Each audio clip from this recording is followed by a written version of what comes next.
The neon signs lining Beale Street are a beacon for those who call Memphis home. Growing up, Jeremy Hunt always wanted to play in that spotlight, but each time he began to shine as a Memphis Tiger, injuries would set him back. It was very frustrating because I kind of felt like that every time I'm getting my game back up to par and everything's going well, something happened. He would always stretch his body out, would dive for a ball like, man, I don't know if you should have done that. Hunt's proclivity for recklessness on the court led to 3 injury-plagued seasons, but it was his recklessness off the court that ended his senior year before it even began. In January 2005, Hunt was suspended because of domestic assault charges involving his ex-girlfriend. Later that year, Hunt broke his right hand during a fight on Beale Street, leaving Coach John Calipari with a tough decision. He had an issue. We suspended him and said, anything more, you're done. And within 2 months, he had another incident. We threw him off the team. He was not a part of our program.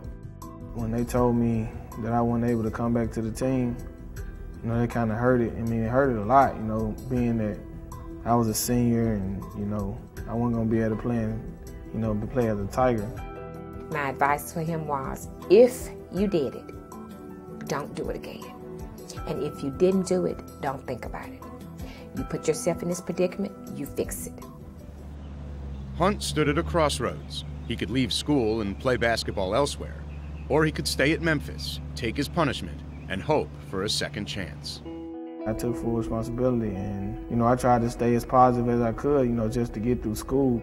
Got closer to God than what, I usually had done in the past. He would stop in practice 3 days a week. Not to practice, just to stop in and say hello and watch us. Hunt graduated in 2006.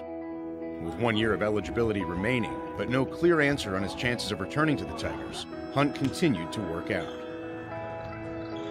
At the time, I just wanted to show everybody, not only did I graduate, I changed too, and I'm not a bad guy. I'm a good guy.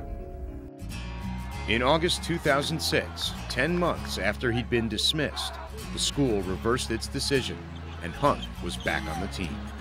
He's matured, been humbled. He still has that competitive fire and the passionate part of him, but I think he understands himself better. I mean, he could have done like some of the other basketball players. They fall off the face of the earth when they get in trouble. He could have easily done that, but he chose a different route. I'll be honest, you can say, well, do you have any favorites you've coached now? You act like you don't, but you do. And Jeremy Hunt's one of them. He's really grown, and he's one of those young men that will have an impact on this program for years to come.